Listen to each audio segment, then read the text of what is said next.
Hello friends, welcome to దేవాంష్కా stories world. ఇప్పుడు మీరు వినబోతుంది వద్దన్న వదిలేస్తాన స్టోరీలోని 97వ భాగం.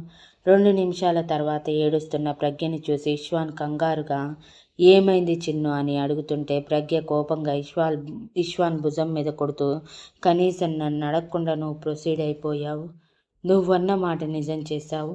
మొన్న కూడా అంతే. సడన్గా వచ్చావు, ఏదేదో చేశావు, వెళ్ళిపోయావు అని మెహందీ రోజు రాత్రిని గుర్తు చేసుకుంది. ఆ రాత్రి గుర్తు చేసుకున్న ఇష్వాన్ కూడా బ్లష్ అవుతూ, ఏంటో ఆ రోజు అలా జరిగిపోయింది అని ఆ రోజుని గుర్తు చేసుకున్నాడు. యాక్చువల్గా మెహందీ రోజు అమ్మాయిలకి మోచేతుల వరకు మెహందీ పెట్టడంతో అది ఆరటానికి చాలా టైం పట్టింది.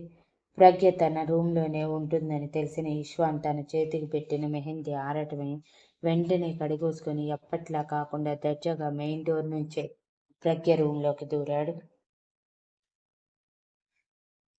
అప్పటికే ప్రజ్ఞ 2 చేతులు బార్లా చాపి కాళ్ళు కూడా సెంటర్ టేబుల్ మీద పెట్టి కూర్చుని ఉంది అలసటగా. పైగా తన లంగా ఓణీలో ఉండటమే ఓణీ కొంచెం పక్కకి జరిగి నడుము కనిపించాల్సిన అందాలు మిగిలిన అందాలు కనిపించాల్సినవి కనువిందు చేస్తూ ఉంటే ఇష్వాన్ కళ్ళు పెద్దవి చేసి అడుగు వేసుకుంటూ ప్రజ్ఞ ఎదురుగా నిలబడ్డాడు. ప్రజ్ఞ కళ్ళు మూసుకొని ఉండటంతో ఇష్వాన్ వచ్చింది చూడలేదు. ఇష్వాన్ మాత్రం ప్రజ్ఞ నడుం వైపే చూస్తూ చాలాసార్లు దాన్ని ముట్టుకొని ముద్దు పెట్టినా మళ్ళీ ఇప్పుడు పెళ్లి వల్ల నలుగుల వల్ల పచ్చగా మెరిసిపోతూ ఇంకా అందంగా కనిపిస్తూ ఉంటే దానిని ముట్టుకోవాలని ముద్దు పెట్టుకోవాలని బలంగా అనిపిస్తూ ఉండటంతో ప్రజ్ఞ పక్కన కూర్చొని తన నడుం మీద చేయి వేశాడు. సడన్గా మీద చేయి పడటంతో ఉలిక్కిపడిన ప్రజ్ఞ కళ్ళు తెరిచి చూస్తే ఇష్వాన్ని చూసి బావా అని పిలిచిన ఇష్వాన్ మాత్రం ప్రజ్ఞ వైపు చూడకుండా తన నడుముని తడుముతూ, భలే ఉంది. మొన్నటి వరకు అసలు టైమే కుదరలేదు దీనిని పట్టించుకోవటానికి. పైగా స్టార్టప్ కంపెనీ స్టార్ట్ చేసే ఐడియాస్లో ఉండటంతో నీ మీద శ్రద్ధ తగ్గించాను. అందుకే ఏమో ఇలా అందంగా రెడీ అయ్యావు అని హస్కీ వాయిస్లో అంటుంటే ప్రజ్ఞ కుటికలు మింగుతూ, బావా నువ్వెప్పుడు వచ్చావు అని అడిగింది. నువ్వు కళ్ళు మూసుకున్నప్పుడే వచ్చానే అని అనగానే ప్రజ్ఞ భయంగా, ఇప్పుడు ఎందుకు వచ్చావు బావా? పెళ్లి వరకు ఇలా కలవకూడదని చెప్పారు కదా మన వాళ్ళు అని అంటే, వాళ్ళు అంటూనే ఉంటారు, మనం పట్టించుకుంటామా ఏంటి? మన పని మనం చూసుకోవాలి అంతే అంటూ ప్రజ్ఞని దగ్గరికి లాక్కోవాలని చూశాడు. కానీ తన చేతులకు ఉన్న మెహందీ పోతుందేమోనని, పోతే మళ్ళీ చిన్నపిల్లలా ఏడుస్తుందేమోనని ఆగి, ఇలా రావే అని తన ఒడి చూపించాడు. ప్రజ్ఞ భయంగా, లేదు నేను రాను, నేను వచ్చానంటే నువ్వు వదలవు అని అంటుంటే, రాకపోయినా వదలను అంటూ ముందుకు వంగి తన నడుం మొత్తం ముద్దులతో ముంచేస్తూ ఉంటే ప్రజ్ఞ శరీరం బిగుసుకుపోయింది. తన శరీరం మొత్తం కరెంట్ పాస్ అయినట్టు ఫీల్ అవుతూ కళ్ళు మూసేసింది ప్రజ్ఞ. చాలా రోజుల తర్వాత ఇష్వాన్ అంత దగ్గరగా రావటం. శక్తికి ప్రాబ్లం వచ్చిన దగ్గర నుంచి ఇష్వాన్ పెద్దగా ప్రజ్ఞతో క్లోజ్గా ఉన్నది లేదు. తన కెరియర్ మీద ఫుల్ ఫోకస్ పెట్టి ఆ కెరియర్ బిల్డ్ చేసుకుంటూ బిజీగా ఉన్నాడు.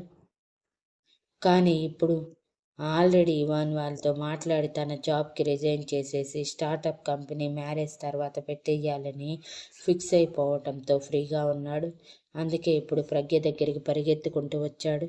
పైగా మెహందీ పెట్టే టైంలో పిల్లగాలుల వల్ల తన ఓని పక్కకి చెరిగి నడుము అందం కనిపించి ఇష్వాన్ని రూమ్లో నిలబడనివ్వలేదు.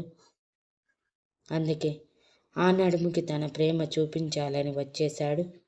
ఆ ప్రేమ మొత్తం చూపించి ఎర్రగా మార్చిన ఇష్వాన్ చివరికి నావు మీద చిరుపంటు ఘాటి ఇచ్చి ప్రజ్ఞ చేత అరిపించి మరోసారి అరిచేలోపు అరచేతిని ప్రజ్ఞ నోటి మీద అడ్డం పెట్టి, ఇప్పుడు అరిచావంటే అందరూ మన మధ్య అంతా అయిపోయిందనుకుంటారు అని చిరుకోపంగా చెప్పాడు.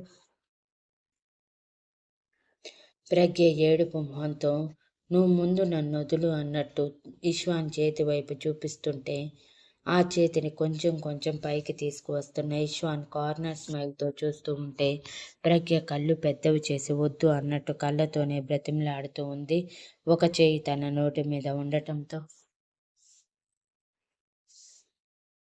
తన చూపులకి టక్కున చేతిని వెనక్కి తీసుకున్న ఇష్వాన్ ప్రజ్ఞ రిలాక్స్ అవ్వగానే నోటి మీద చేతిని కూడా తీసేసి ఒక్కసారిగా తన చేతుల్లోకి ఎత్తుకోగానే ప్రజ్ఞ కంగారుగా అరిచేలోపు, అరిచావంటే ఈరోజు మన ఫస్ట్ నైట్ జరిగిపోతుంది, గుర్తుంచుకో. నీ బావ మాట మీద ఉంటాడు. అసలే చాలా గ్యాప్ వచ్చింది. ఏంటో ఈరోజు నిన్ను చూస్తుంటే వదలాలనిపించటం లేదు. సో బెటర్ నువ్వు నోరు మూసుకోవటం అనటంతో ప్రజ్ఞ భయంగా ఇప్పుడు ఏమీ చెయ్యకు బావా ప్లీజ్ అని అంది గొంతుతో. ఏమీ చెయ్యనులే, నువ్వు మాత్రం ఒక గంట సేపు సైలెంట్గా ఉండు అని చెప్పి ప్రజ్ఞని బెడ్ మీదకి చేర్చిన ఇష్వాన్ తన ఓణిని పక్కకి విసిరేసి తన పెదవులు ప్రజ్ఞ హృదయం దగ్గర చేర్చి ముద్దులు పెడుతూ ఉంటే ప్రజ్ఞకి ఇష్వాన్ని హత్తుకోవాలనిపించింది. కానీ మెహందీ పాడైతే అందరికీ సమాధానం చెప్పలేక చావాలని సైలెంట్గా ఇష్వాన్ ఇచ్చే స్వీట్ పెయిన్ని అనుభవిస్తూ మోన్స్ చేస్తూ బావా ప్లీజ్ అని బ్రతిమలాడుతూ ఉంది. దాదాపు గంటసేపు ఇష్వాన్ ప్రజ్ఞ శరీరం మొత్తాన్ని ముద్దులతో ముంచేసి తన సొంతం చేసుకోవాలని ఫిక్స్ అయిపోయాడు. అప్పటికే ఇష్వాన్ శరీరం నుంచి తన షర్ట్ తీసేసి ఉన్నాడు. ఇంతలో ఇంకొంచెం ముందుకు వెళ్ళాలనుకున్న ఇష్వాన్ ప్రజ్ఞ జాకెట్ మీద చేతులు పెట్టగానే బావా వద్దు ప్లీజ్ అని చిన్నగా చెప్పింది ప్రజ్ఞ భయంగా. ఇంకా ఎందుకే భయం? ఒక్కరోజు ఆగితే నా భార్యవి అయిపోతావు. ఇంకా ఎందుకు నన్ను ఆపుతావు అని అంటుంటే ప్రజ్ఞ బాధగా వద్దు బావా ప్లీజ్, నేను పెళ్లి తర్వాతే నీ సొంతం కావాలనుకుంటున్నాను. పెళ్లికి ముందు తొందరపడ్డామన్నమాట వద్దు అని బ్రతిమలాడితే ఇష్వాన్ అసహనంగా సరేలే అంటూ మరో పావుగంట ప్రజ్ఞ నడుముని తన పెదవులతో అభిషేకించి ఆ తర్వాత కష్టంగా ఫీలింగ్స్ అణుచుకుంటూ ఇక నా వల్ల కాదే, ఇక్కడే ఉంటే ఖచ్చితంగా నీ మాట వినకుండా నిన్ను సొంతం చేసుకుంటాను, అందుకే వెళ్తున్నాను. కానీ గుర్తుంచుకో, మన ఫస్ట్ నైట్ రోజు నువ్వు నోట్లో నుంచి మాట మాట్లాడకముందే నా సొంతం అయిపోతావు అని వార్నింగ్ ఇచ్చి తన షర్ట్ భుజం మీద వేసుకుని అసహనంగా వెళ్ళిపోయాడు. అనంతా గుర్తు చేసుకున్న ఇష్వాన్ మాట మీద నిలబడ్డాను కదా అని అల్లరిగా నవ్వుతూ అడిగాడు. ప్రజ్ఞ చిరుకోపంగా అవును, మాట మీద నిలబడ్డావు. నేను చెప్పే మాట విన్నావా? ఈరోజు ఆగుదాన్ని నేను ప్రిపేర్గా లేను అని చెప్దామనుకున్నాను. కానీ కనీసం పాలు కూడా షేర్ చేసుకొనివ్వకుండా నన్ను నీ కోగిలిలో నలిపేశావు అని ఏడుపు మొహంతో అంటే ఇష్వాన్ తన చెంపని మురుతూ మరి ఈ రోజు కోసం ఎన్ని సంవత్సరాలు ఎదురు చూపో తెలుసా? యాక్చువల్గా అయితే పెళ్ళైతే మగవాళ్ళు దీనికోసమే ఎక్కువగా ఎదురు చూస్తారని అనుకుంటారు. కానీ దీనిలో మా ప్రేమ చేతల ద్వారా చూపిస్తామని అర్థం చేసుకోలేరు. నీ మీద నా ప్రేమ అనంతం చిన్ను. అందుకే నువ్వు లోపలికి రాగానే నువ్వు చెప్పే మాటల్ని పట్టించుకోకుండా నా సొంతం చేసుకున్నాను. హర్ట్ చేశానా అని క్యూట్గా మొహం పెట్టి అడిగాడు.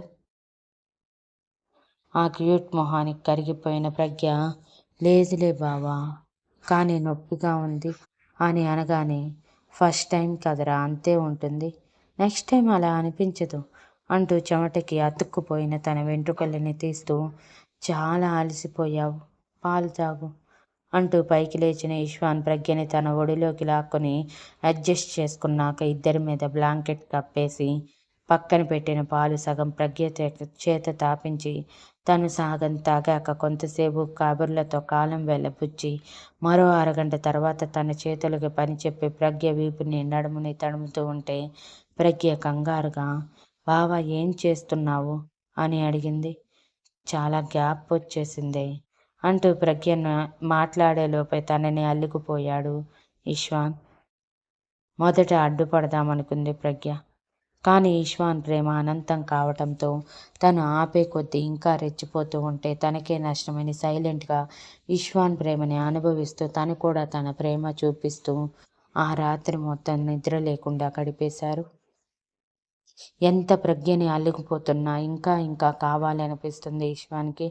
ప్రజ్ఞ అలసిపోయినా సరే తన చేత ఫ్రూట్స్ తినిపించి మరీ ఓపిక తెచ్చుకునేలా చేసి మళ్ళీ మళ్ళీ కావాలంటూ ప్రజ్ఞ ఏడుస్తున్నా తనని లాలిస్తూ ఏడుపు ఆపించేస్తూ మళ్ళీ మళ్ళీ అల్లుకుపోతూ సూర్యుడు వచ్చే వరకు ఒకటే పనిగా పెట్టుకున్నాడు ఇష్వాన్. చివరికి 5 గంటల సమయంలో ప్రజ్ఞ నా వల్ల కాదని గట్టిగా ఏడ్చేయటంతో సరే సరే ఇక నేనేమీ చెయ్యనులే అంటూ ప్రజ్ఞని దగ్గరికి లాక్కొని ఇద్దరి మీద బ్లాంకెట్ సరిచేసి కళ్ళు మూసుకున్నాడు. బాగా అలసిపోయిన ప్రజ్ఞ వెంటనే నిద్రలోకి జారుకుంటే శరీర అలసట వలన ఇష్వాన్ కూడా అంతే త్వరగా నిద్రపోయాడు.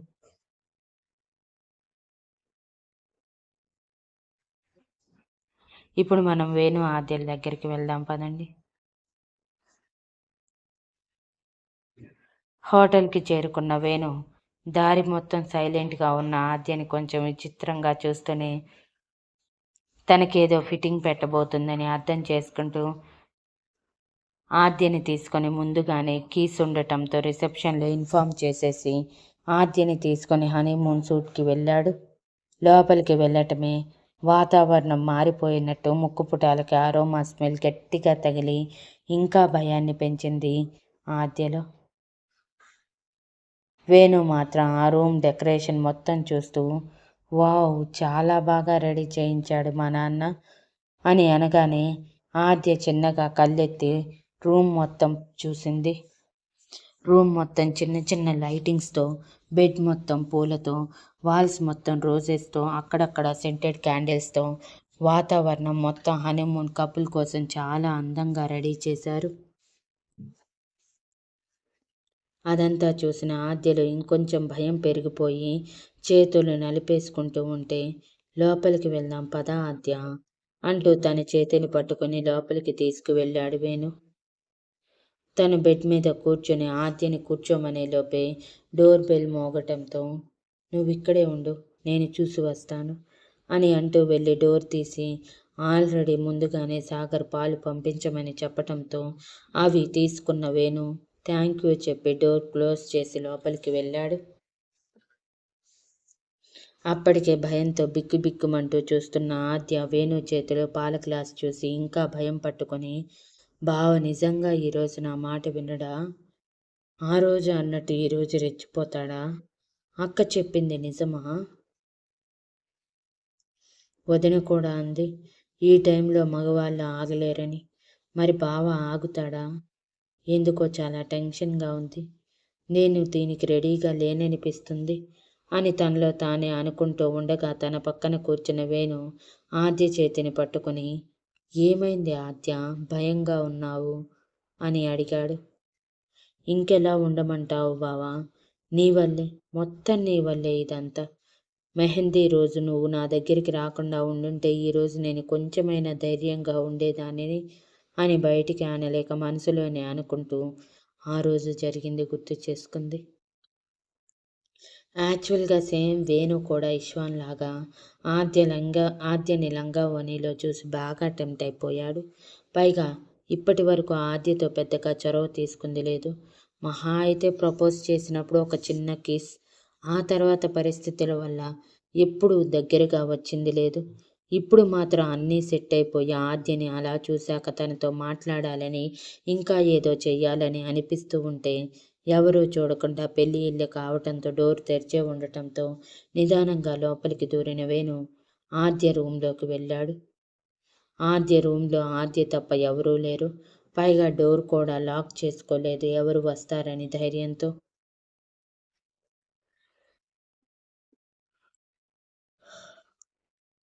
అదే ఈజీగా వేణు లోపలికి వచ్చేలా చేసింది.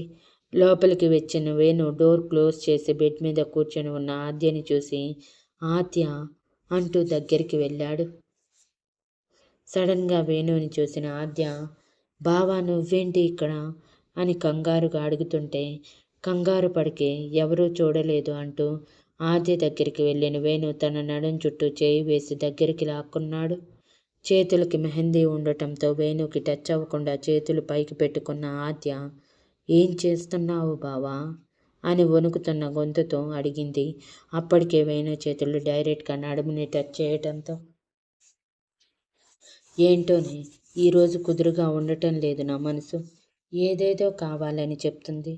నిన్నిలా చూస్తుంటే నాకు ముద్దు పెట్టుకోవాలనిపిస్తుంది ఆద్య అంటూ తన పెదవులు అందుకోవటానికి ముందుకు వస్తే ఆద్య కంగారుగా వెనక్కి జరిగి, బావా ఇప్పుడు వద్దు అని అంది. ప్లీజ్ ప్లీజ్ ఆద్య, ఇప్పుడు కాదనికే చాలా డిస్టర్బ్గా ఉంది. ఈ డిస్టర్బెన్స్ పోవాలంటే నీ ముద్దే మెడిసిన్ అని బ్రతిమలాడుతుంటే ఆద్యకి భయం వేసి, వద్దు బావా ప్లీజ్ బావా అని బ్రతిమలాడుతూ ఉంది. వేణుకి విసుగు వచ్చి, ఏంటే వద్దు, కాబోయే మొగుణ్ణి ఒక ముద్దు పెట్టుకుంటే ఏం పోతుంది? అందరూ నీలా ఉంటున్నారా?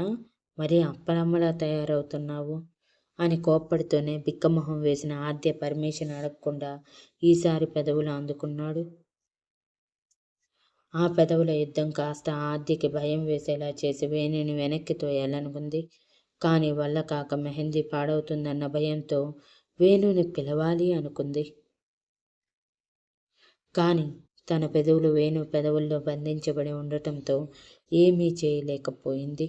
ఇక వేణుకి ముద్దుతో ఆగాలనిపించక నిదానంగా వెనక్కి అడుగులు వేస్తూ ఆద్యని కూడా వెనక్కి అడుగులు వేయిస్తూ ఒక్కసారిగా బెడ్ మీద పడిపోయాడు.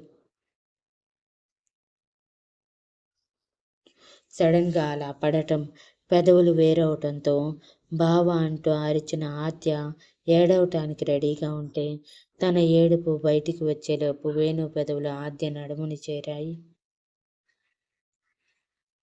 Thank you for listening and please like, share, comment and subscribe.